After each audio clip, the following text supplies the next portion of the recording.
JJ McCarthy had another knee surgery this week, or did he? Or what's going on with that? Welcome to the Locked On Vikings podcast.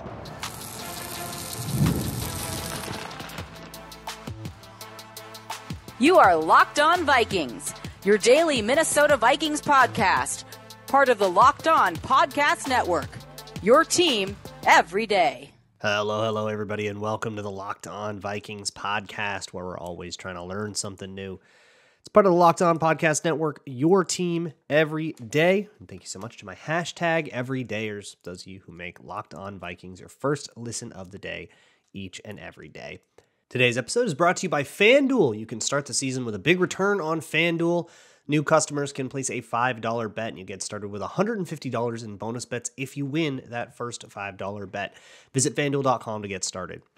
Today on the show, we're going to be doing our normal preview of the Vikings-Titans game, complete with your bold predictions, as well as some look at the betting lines with the over-under. But first things first, I want to get out of the way some of the burning questions that people have about JJ McCarthy's knee update. So if you missed it, there was a sort of weird cycle of reporting about JJ McCarthy having a surgery, a procedure, a something on his knee. An additional bit of work was done. This was later clarified. Kevin Seifert and Adam Schefter called it a full-on surgery. Ben Gessling said, no, it wasn't a surgery. Okay, well, yes, there was, but there was also an injection. So let's just describe here what happened. I'm going to point you all to Tyler Forness's article at A to Z Sports. He spoke with an orthopedic surgeon about this, somebody who knows, 40 million times more than me on this.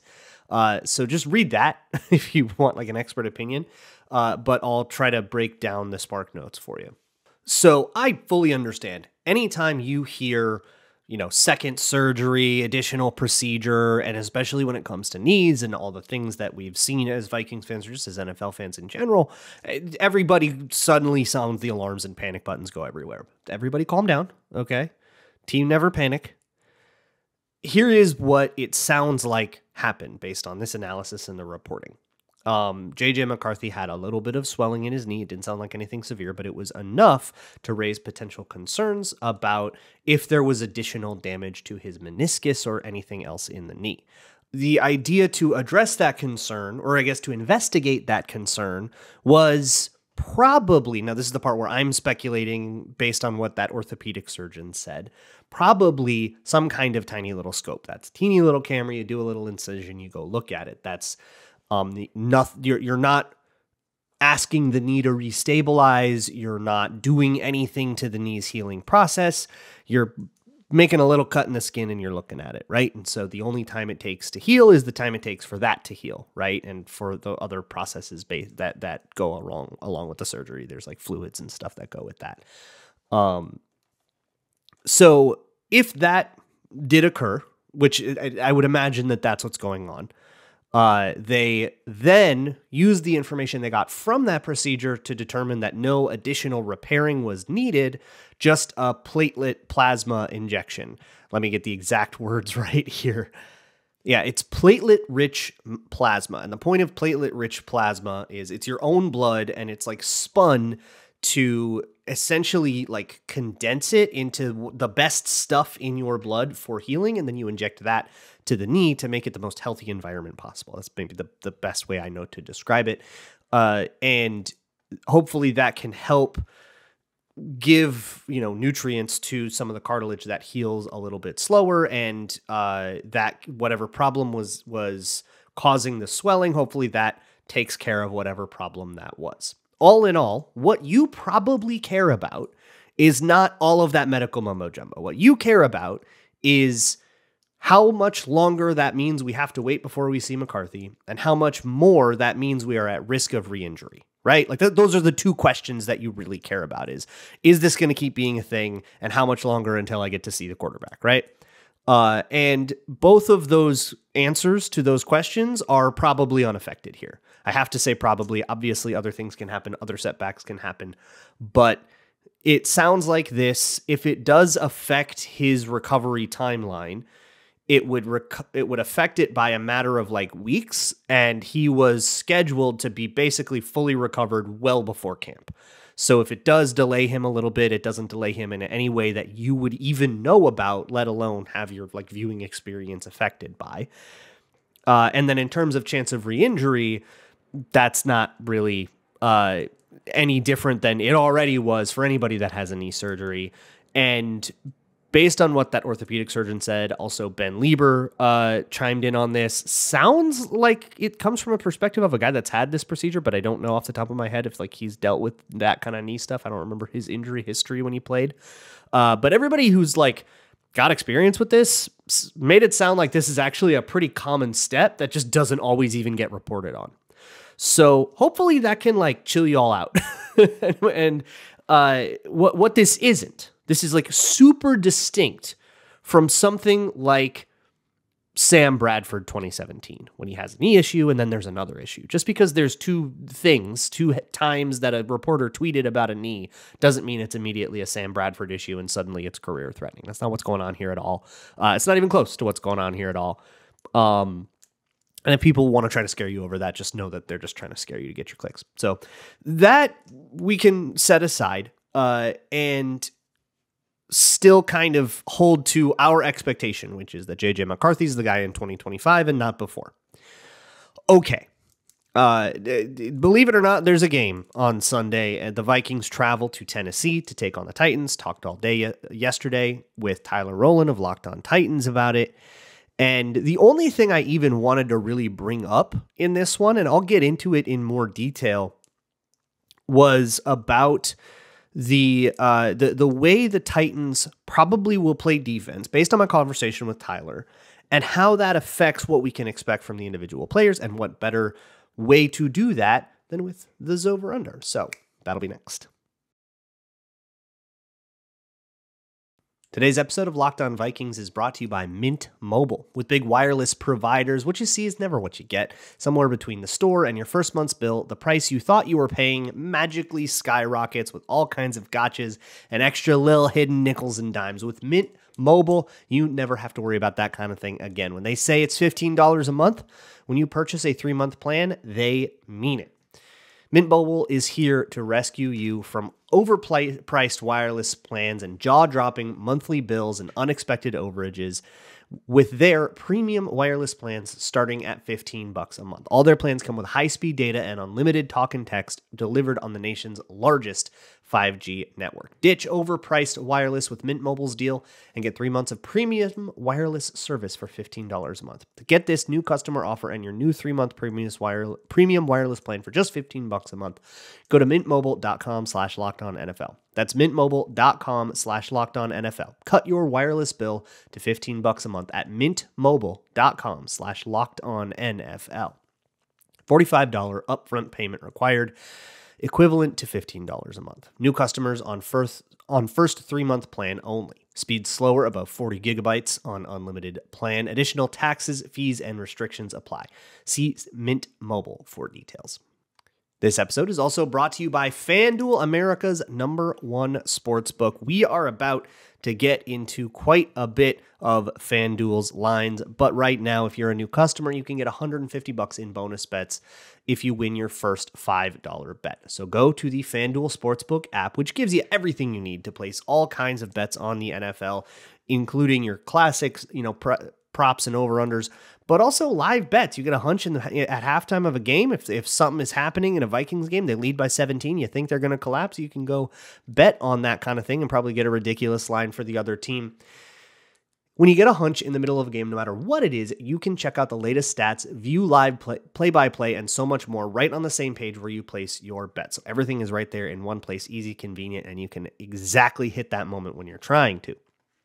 So whatever it is, go place $5, even if it's some crazy alt line, the Vikings to score 3.5 points at minus 4,500. That's a line right now on FanDuel. You can do that and get $150 in bonus bets, assuming that it actually happens, at FanDuel.com. Never waste a hunch and make every moment more with FanDuel, official sportsbook partner of the NFL. Thank you so much for making Locked On Vikings your first listen of the day. Moving on here, it is time to look at the betting lines and what they tell us about the Vikings-Titans matchup on Sunday. It's time for the Zover Under.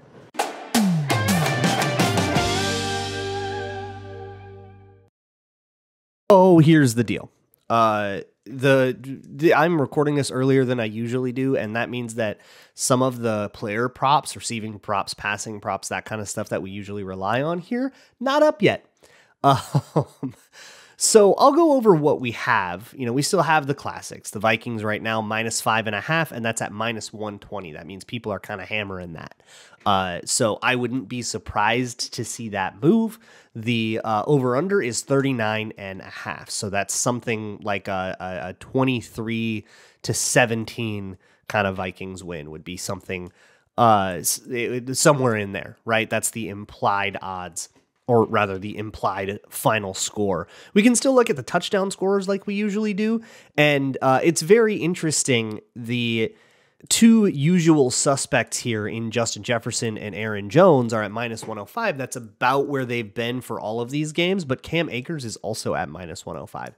I'm going to guess that that is a function of Aaron Jones being on the injury report, and since we have fewer props to go over here, that gives us a chance to check out the injury report in a little more detail than we usually would be able to. For example, Sam Darnold's actually been on the injury report this week. He was limited with a right hand injury on Wednesday, upgraded to full on Thursday. Don't anticipate that being a huge issue.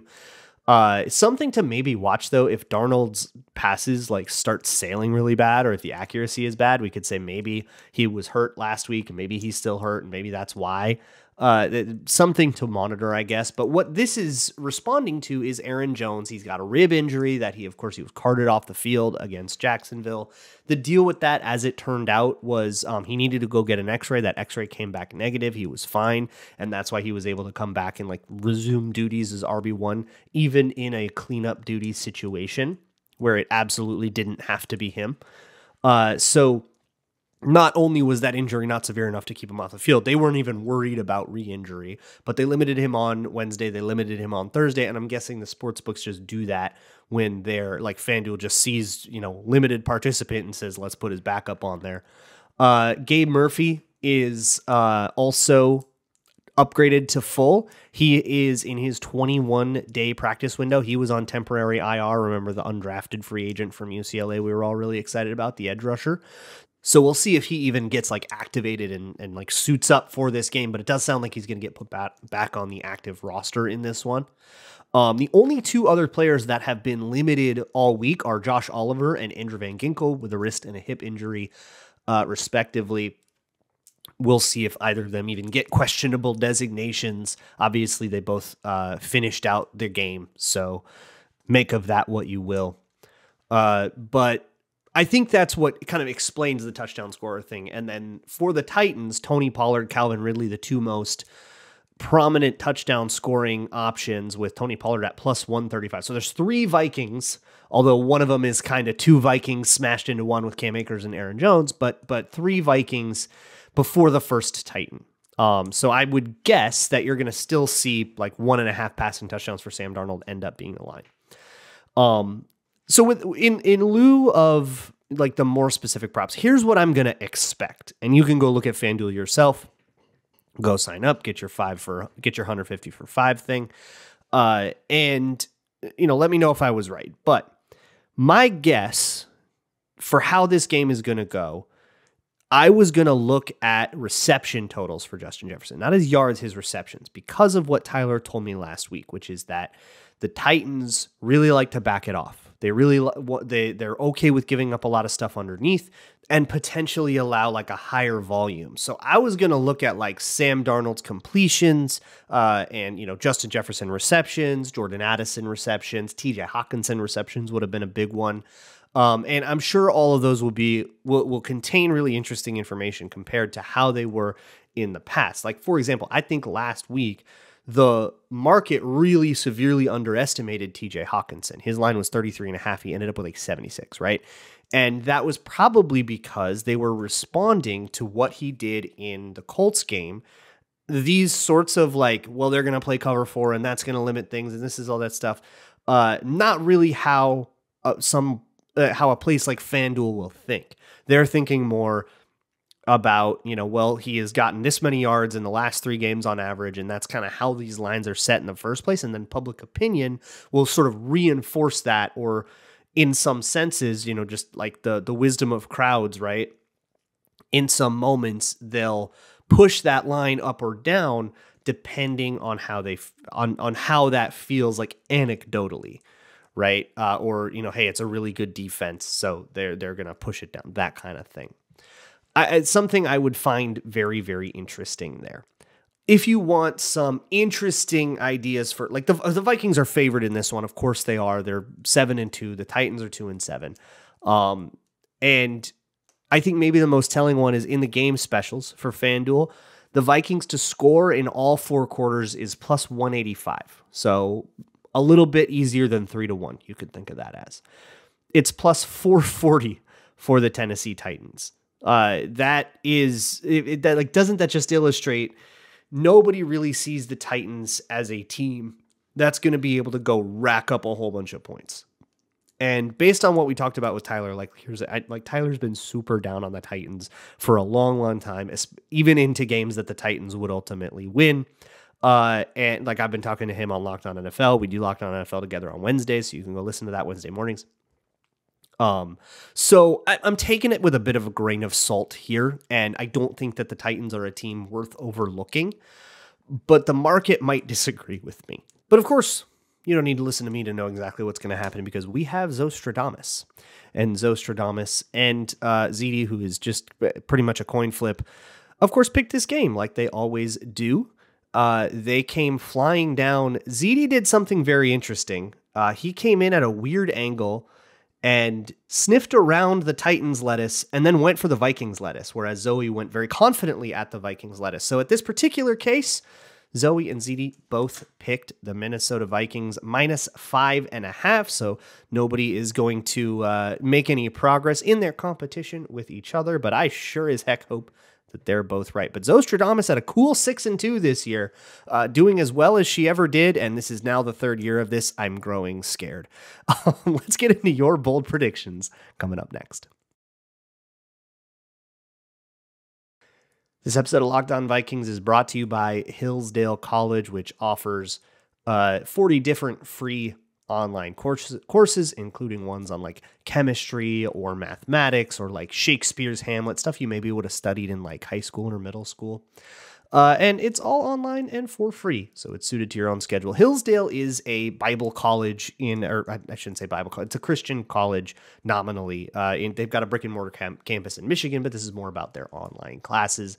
So if you're interested in those kinds of topics from that kind of perspective, then Hillsdale may be for you. They're all self-paced, and you can, of course, go deeper with additional readings, quizzes, etc. Go to hillsdale.edu/lockedon to enroll. There's no cost. It's easy to get started. That's hillsdale.edu/lockedon to register. hillsdale.edu/lockedon. It's time to get B-O-L-D, bold. It's time to get bold predictions going here with the Tennessee Titans game. This is, of course, my favorite segment of the week. Y'all know why, because we get weird, we get wild. You guys had some really interesting ones last week. Shadow said that the Vikings, 1-6 against the Vikings all time, would start the game. Mac Jones would start the game 1-for-6, or he didn't know who the quarterback was at the time. So whoever the QB would start the game 1-for-6. Unfortunately, they went too conservative. They started 2-for-3, which is what disqualified you. But they had a couple of completions early that were, I think one of them was even TFL'd. So they weren't good plays, but they were completions, sadly. The 14-yard line that tackled Danny Dimes said that each team's leading receiver would be a defensive player.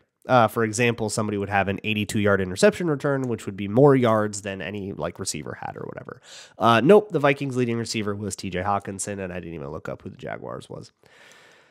Draw Goblin said that we would get a double doink on an XP or a field goal attempt by Mr. Romo. Whether it's good or no good, that would be up to the gods. We did get, I think we technically got one doink, right? There was one that just barely snuck in. I didn't hear it, so I would say, I guess we would have had to quibble over the definition of a doink, but you needed a double anyway, so it doesn't count. But that is something what is a doink? Is it, does it have to make the sound of a doink? Because I was in the stadium. I heard no doink. But I saw later that it like grazed the upright. So technically it did hit the upright. But I would say for it to be a doink, it's got a doink. You need that thud. You need that satisfying sound. Peter Larson said that in honor of Mac Jones starting, touchdown scorers in that game would have a last name that would spell Jones. So the first one would be Jefferson. That's a J. The next one would be Oliver. That's an O, and so on. We only got one touchdown, and it was Mac Jones. So you were on track, but no other touchdowns were scored. Jared Conrarty said that I wouldn't use his bold prediction, which was immediately rendered invalid. And then I tried to throw my own hat in the ring, saying that Justin Jefferson would retake the NFL lead. I'm gonna keep doing that, and if I can get one here, and I promise I'll make it sufficiently bold. Okay, I promise I'm not gonna be weenie about it. But if I can nail one, I'll remove my obligation for a punishment, and I have till the end of the season to do so.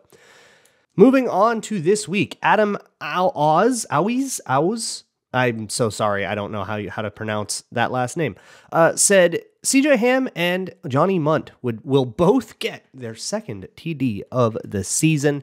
I try to think about like what kind of games this would mean, and I honestly don't hate this idea as one like you get in the red zone and the Titans are so focused on the big three and Jefferson, Addison, Hawkinson that they totally forget, the fourth and fifth players out there. You can get additional touchdowns for CJ Ham and Johnny Munt. But hitting them both, yeah, that's definitely bold.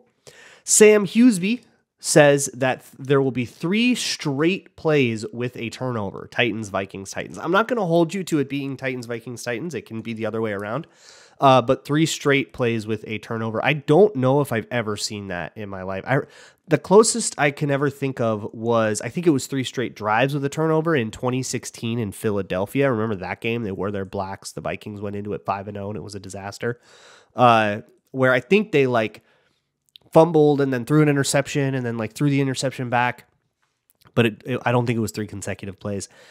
Shadow says that the last time the Vikings played the Titans, they averaged 7.5 yards per play and lost. So in honor of that, the loser of this game will have at least 7 yards per play offensively. So here's the deal. The Vikings have had games like this lately where they have like outgained the other team. But I mean, there were a ton of games like that last year where they outgained the other team, but lost on the back of turnovers. So this is absolutely the kind of thing that I could see happening where the Vikings, like if you told me the Vikings outgain the Titans and lose, I would say not close to bold enough, but 7.5 yards per play is a lot. That's like offensive explosion. But actually losing. Paul is life says that the Vikings will win 50-42, the approximate coordinates of the Ocean Gate Titan submersible. Oh my God. This is this is perfect for bold predictions. My goodness. And I verified this. This is, if you round to the nearest integer, the coordinates are 50-42. But this is also super bold because that's a ridiculous score for a game whose line is under 40. That is so much. That would be either a lot of defensive scoring. You probably have to have a lot of defensive scoring, or just some kind of crazy like defensive meltdown. They totally figured out the game, the right game plan. Sixpick says multiple Vikings account for 175 plus yards from scrimmage, because Jefferson and Cook. Justin Jefferson, last time the Vikings played the Titans. A lot of you did like last time this happened, the Vikings played the Titans, blah, blah, blah. And I only liked 2 of them. These are the 2. And last time it was Jefferson with 175 yards and Dalvin Cook rushed for 181. So from scrimmage, it was even more, I would assume. So we're banking on that kind of thing happening again. But for all of these, like it would have to kind of be like the last game was, the 2020 game, where you have these breakout things. You have this defensive meltdown on both sides of the ball.